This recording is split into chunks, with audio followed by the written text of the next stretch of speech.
أعوذ بالله من الشيطان الرجيم. بسم الله الرحمن الرحيم. ولا نكلف نفسا إلا وسعها ولدينا كتاب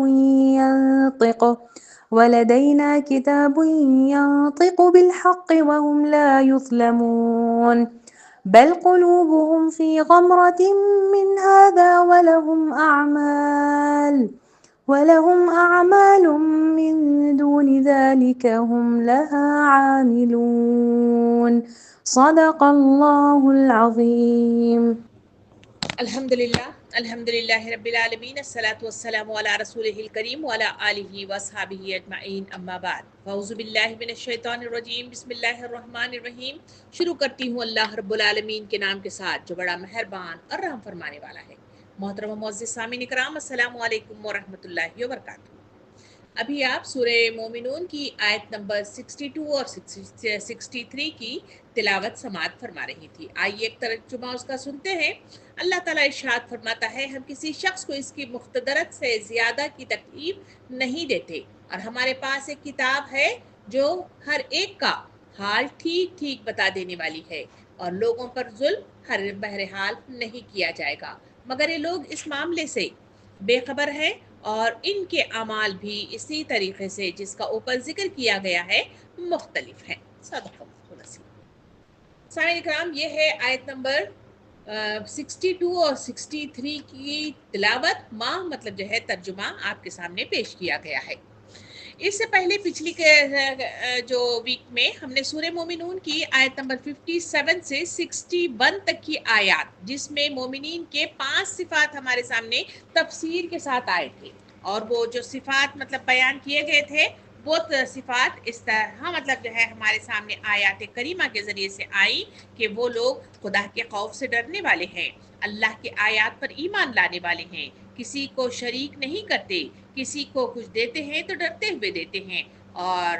5ویں اور آخری صفت تھی کہ بھلائیوں کی طرف دوڑنے والے اور سبقت کر کے اسے پا لینے والے۔ یہ 5 وہ صفات تھے جو روحانی اعتبار سے تربیت کی حامل تھیں۔ ان صفات کی بھرپور تفسیر ہمارے سامنے تفصیل کے ساتھ پچھلی کلاس میں آ چکی تھی۔ تو آئیے آج ہم 62 سے اس کی شروعات کرتے ہیں۔ 62 کا ترجمہ ایک بار اور سن لیتے ہیں۔ اللہ تعالیٰ ارشاد فرماتا ہے، ہم کسی شخص کو اس کی مقتدرت سے زیادہ کی تکلیف نہیں دیتے، اور ہمارے پاس ایک کتاب ہے جو ہر ایک کا حال ٹھیک ٹھیک بتا دینے والی ہے، اور لوگوں پر ظلم بہرحال نہیں کیا جائے گا۔ اس آیت کا مرکزی موضوع 3 نکات پر مشتمل مجھے اور آپ کو مخاطب کرتا ہے۔ پہلی چیز اس میں جو بتائی گئی وہ یہ ہے کہ اللہ رب العالمین انسان کو اس کی طاقت سے زیادہ کا بوجھ نہیں ڈالتا۔ نمبر 2 نقطہ ہے کہ اعمال کا ریکارڈ اللہ کے پاس محفوظ ہے۔ نمبر 3 یہ ہے کہ قیامت کے دن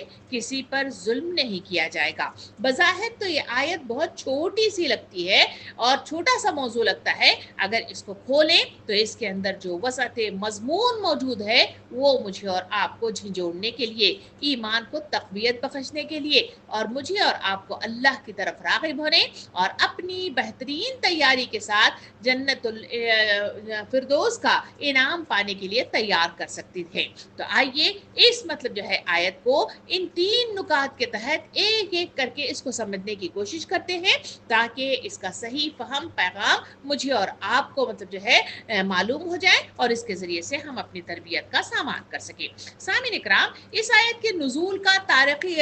تاریخی پس منظر سمجھنے کی بھی ضرورت ہے، جس کے ذریعے سے آیات کا سیاق و سباق کو سمجھنا آسان ہو جائے گا۔ ہوا یوں تھا کہ زمانے نزول میں کفار مکہ مسلمانوں اور رسول صلی اللہ علیہ وسلم پر یہ اعتراضات کرتے رہتے تھے کہ اللہ کے احکام اور عبادات بہت بھاری ہے، اللہ نے انسانوں پر ایسی ذمہ داریاں ڈال دی ہیں جنہیں پورا کرنا ممکن نہیں ہے، آخرت اور حساب کتاب اور ایک سخت اور ناقابل برداشت چیز ہے۔ اس ماحول میں وہ پروپیگنڈا مطلب جو ہے کرتے رہتے تھے کہ تمہارا دین انسان کی طاقت سے زیادہ تقاضا کرتا ہے۔ اس کے جواب میں اللہ رب العالمین نے اس آیت کے ذریعے سے فرمایا کہ ہم کسی جان پر اس کی طاقت کے علاوہ وہ بوجھ نہیں ڈالتے، یعنی شریعت، عبادات اور تکالیف اور طاقت اور مطلب جو ہے وسط کے اندر ہیں، اس سے باہر بالکل نہیں ہے۔ اس اس اعلان سے دو چیزیں واضح کی گئی۔ نمبر ایک یہ ہے کہ اسلام مشقت والا نہیں ہے، یعنی جو ہے بہت مشکل نہیں ہے، بلکہ یہ رحمت والا ہے۔ دوسری مطلب جو ہے جو چیز واضح ہوئی وہ یہ ہے کہ اللہ کا طرز حساب عدل پر مبنی ہے۔ دوسری طرف مطلب جو ہے اسی پس منظر میں یہ بھی صحابہ کرام کا معاملہ یہ تھا کہ صحابہ کرام جب بھی مطلب جو ہے یہ حقیقت ان کے سامنے کھل کر سامنے آئی کہ حقیقت میں اعمال کا مکمل ریکارڈ سامنے آئے گا تو اعمال نامہ خود بولے گا، اللہ کی بارگاہ میں کسی کی سفارش یا خاندان مدد نہیں کرے گا۔ تو کئی صحابہ کرام کے دلوں میں خوف طاری ہو گیا تھا اور وہ عرض کرنے لگے، یا رسول اللہ اگر ہم سے ہر بات پر حساب ہوگا تو ہم ہلاک ہو جائیں گے۔ اس خوف کی کیفیت کو دور کرنے کے لیے اور مومنوں کے دل مضبوط کرنے کے لیے یہ آیت کا نزول ہوا۔ ہم کسی سے اس کی طاقت سے زیادہ نہیں مطلب جو ہے چاہیں گے، ہمارے پاس اعمال کا ریکارڈ موجود ہے، کسی کے پاس نا انصافی نہیں ہوگی، یعنی تمہارے اعمال ضائع نہیں کیے جائیں گے اور چھوٹے گناہوں کے مقابلے میں نیکیوں پر پردہ پڑے گا اور رحم کیا جائے گا۔ بنیادی چیز کوشش ہے اور اخلاص ہے۔ یہ مطلب جو ہے وہ پیغام ہے جو اس آیت کے ذریعے سے مجھے اور آپ کو دیا گیا۔ تیسری طرف وہاں کا ماحول کی طرف نظر ڈالیں تو تیسری طرف کا ماحول یہ تھا کہ کچھ صحابہ کرام جو عبادات پہ جنہیں کمی واقع ہونے لگی تھی تو وہ ٹوٹنے لگ گئے تھے، ڈر ان کو طاری ہونے لگا تھا اور یہ سمجھنے لگ گئے تھے کہ عبادات میں اگر ہر وقت یکساں جذبہ نہ رہا یا بعض اوقات کمزوری آ گئی تو شاید اللہ انہیں قبول نہ کرے گا۔ اس کی رہنمائی کے لیے اللہ رب العالمین نے اس آیت کے ذریعے سے اعلان کر دیا کہ اللہ کوشش دیکھتا ہے، نتیجہ نہیں۔ جو طاقت ہے اتنا کرو، تمہاری کمزوری یا انسان ہونے کی حقیقت تمہارے خلاف نہیں جائے گی۔ یہ وہ حقیقت ہے جس کی طرف اس آیت کے ذریعے سے مجھے اور آپ کو تلقین حق کیا گیا۔ اس سیاق و سباق میں یہ فقرہ اپنے اندر بڑی گہری مطلب جو ہے معنویت رکھتا ہے کہ جسے اچھی طرح سمجھنے کی کوشش کرنی چاہیے۔ پچھلی آیتوں میں بتایا گیا تھا کہ بھلائیاں لوٹنے والے اور سبقت کر کے انہیں پا لینے والے دراصل کون لوگ ہیں اور ان کی صفات کیا ہیں۔ اس مضمون کے بعد فوراً ہی یہ بتایا گیا، ہم کسی کو اس کی مقتدرت سے زیادہ تکلیف نہیں دیتے۔ یہ معنی رکھتا ہے کہ سیرت، یہ اخلاق، یہ کردار کوئی فوق البشری چیز نہیں ہے، تم ہی جیسے گوشت پوشت کے انسان اس روش پر چل کر دکھا رہے ہیں، لہٰذا تم یہ نہیں کہہ سکتے کہ تم سے کسی ایسی چیز کا مطالبہ کیا جا رہا ہے جو انسانی مقتدرت سے باہر ہے۔ انسان کو تو مقتدرت اس رویے کو بھی حاصل ہے جس پر تم چل رہے ہو، اور اس کی بھی حاصل ہے جس پر تمہاری اپنی قوم کے چند اہل ایمان چل رہے ہیں۔ اب فیصلہ جس چیز پر ہے وہ صرف یہ ہے کہ ان دونوں امکانی رویوں میں سے کون کس کا انتخاب کرتا ہے۔ اس انتخاب میں غلطی کر کے اگر آج تم اپنی ساری محنتیں اور کوششیں برائیاں سمیٹنے میں صرف کر دیتے ہو اور بھلائیوں سے محروم رہ جاتے ہو تو کل اپنی اس حماقت کا خمیازہ بھگتنے کے سے تم کو یہ جھوٹی مطلب جو ہے معذرت نہیں بچا سکے گی۔ بھلائیاں تو پہنچانے کا راستہ ہماری مقتدرت سے باہر تھا، اس وقت یہ عذر پیش کرو گے تو تم سے پوچھا جائے گا کہ اگر یہ راستہ انسانی مقتدرت سے باہر تھا تو تم ہی جیسے بہت سے انسان اس پر چلنے میں کیسے کامیاب ہو گئے۔ سامعین اکرام، یہ وہ مطلب جو ہے چیز ہے جس بات کو سورہ مطلب جو ہے بقرہ آیت نمبر 202 سے 86 میں اللہ رب العالمین نے ارشاد فرمایا، کسی جان پر اس کی وسعت سے علاوہ بوجھ نہیں ڈالا جاتا۔ یعنی مطلب جو ہے اس آیت میں بھی تکرار کے ساتھ اسی بات کو پیش کرتے ہوئے واضح طور پر ہمارے سامنے تفصیل بتائی گئی کہ حقیقت یہ ہے کہ یہاں پر بھی مطلب جو ہے تمہاری مقتدرت سے بڑھ کر مطلب جو ہے تمہارے اوپر بوجھ نہیں ڈالا جائے گا۔ یعنی اللہ کے یہاں انسان کی ذمہ داری اس کی مقتدرت کے لحاظ سے ہے۔ اگر ہرگز یہ نہ ہوگا کہ بندہ ایک کام کرنے کی قدرت نہ رکھتا ہو اور اللہ اس سے باز پرس کرے کہ تم نے فلاں کام کیوں کیا، یا ایک چیز سے بچنے کی فی الحقیقت اس چیز کی مقتدرت سے باہر ہو اور اللہ اس پر مواخذہ کرے کہ تو نے اس سے پرہیز کیوں نہ کیا، لیکن یہ یاد رہے کہ اپنی مقتدرت کا فیصلہ کرنے والا انسان خود نہیں ہے، اس کا فیصلہ اللہ ہی کر سکتا ہے کہ ایک شخص فی الحقیقت کس چیز کی قدرت رکھتا ہے اور کس چیز کی نہیں رکھتا ہے۔ لہٰذا اسی بات کو سورہ تغابن آیت نمبر 16 میں اللہ رب العالمین ارشاد فرماتا ہے، ترجمہ کچھ اس طرح ہے، لہٰذا جہاں تک تمہارے بس میں ہو اللہ سے ڈرتے رہو۔ سامعین اکرام، اس آیت کے ذریعے سے اللہ رب العالمین نے واضح طور پر ہمارے سامنے جو بات لے آئی وہ یہ ہے کہ اللہ تعالیٰ فرماتا ہے سورہ اسی طرح کی سورہ آل عمران آیت نمبر 102 میں فرمایا کہ اللہ سے ایسا ڈرو جیسا کہ ڈرنے کا حق ہے۔ دوسری جگہ اللہ رب العالمین نے سورہ بقرہ آیت نمبر 286 میں بھی اس بات کی طرف اشارہ کیا کہ اللہ کسی متنفس کو اس کی استطاعت سے زیادہ کا مکلف قرار نہیں دیا۔ سامعین کرام، یہاں فرمایا جا رہا ہے کہ جہاں تک تمہارے بس میں ہو اللہ سے ڈرتے رہو۔ ان تینوں آیتوں کو ملا کر اگر غور کریں تو معلوم ہوتا ہے کہ پہلی آیت وہ معیار ہمارے سامنے رکھ دیتی ہے جس تک پہنچنے کی ہر مومن کو کوشش کرنی چاہیے۔ دوسری آیت یہ اصولی بات ہمیں بتاتی ہے کہ کسی شخص سے بھی اس کی استطاعت سے زیادہ کام کرنے کا مطالبہ نہیں کیا گیا سامعین اکرام، بلکہ اللہ رب العالمین کے دین میں آدمی بس اتنا ہی کا مکلف ہے جس کی وہ مقتدرت رکھتا ہو، اور یہ آیت ہر مومن کو ہدایت کرتی ہے کہ وہ اپنی حد تک تقوی کی کوشش میں کوئی کسر نہ اٹھا رکھے، جہاں تک بھی ہو اس کے لیے ممکن ہو اسے اللہ رب العالمین کے احکام بجا لانے چاہیے اور اس کی نافرمانی سے بچنا چاہیے۔ اس معاملے میں اگر وہ خود کاہلی سے کام لے گا تو مواخذے سے نہ بچ سکے گا، البتہ جو چیز اس کی مقتدرت سے باہر ہوگی اور اس کا فیصلہ اللہ ہی بہتر کر سکتا ہے کہ کیا چیز کس کی مقتدرت سے واقعی باہر تھی اور اس کے معاملے میں اس سے باز پوز نہ کی جائے گی۔ اسی بات کو سورہ نجم آیت نمبر 38 اور 39 میں بھی اسی موضوع کو آگے بڑھاتے ہوئے اللہ تعالیٰ ارشاد فرماتا ہے کہ یہ کوئی بوجھ اٹھانے والا دوسرے کا بوجھ نہیں اٹھائے گا، اور یہ کہ انسان کے لیے کچھ نہیں مگر وہ جس کی اس نے صحیح کی ہو۔ یعنی اس آیت کے اندر بھی اللہ رب العالمین نے واضح طور پر ہمارے سامنے ان بات کو حقیقت کے ساتھ ہمارے سامنے لے آیا، اور یہاں وضاحت کے ساتھ ہمارے سامنے اسی بات کی تکرار کے ساتھ اس بات کو ہمارے سامنے کھول کر پیش کیا گیا کہ یہی وہ حقیقت ہے جس کی طرف ہماری نشاندہی کی گئی، اور اس کے ذریعے سے بتایا گیا کہ انسان پر بوجھ اتنا ہی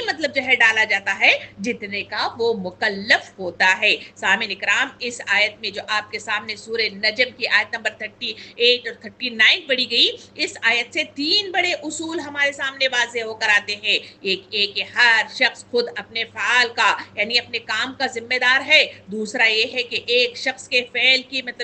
یعنی کام کی ذمہ داری دوسرے پر نہیں ڈالی جا سکتی الا ایک اس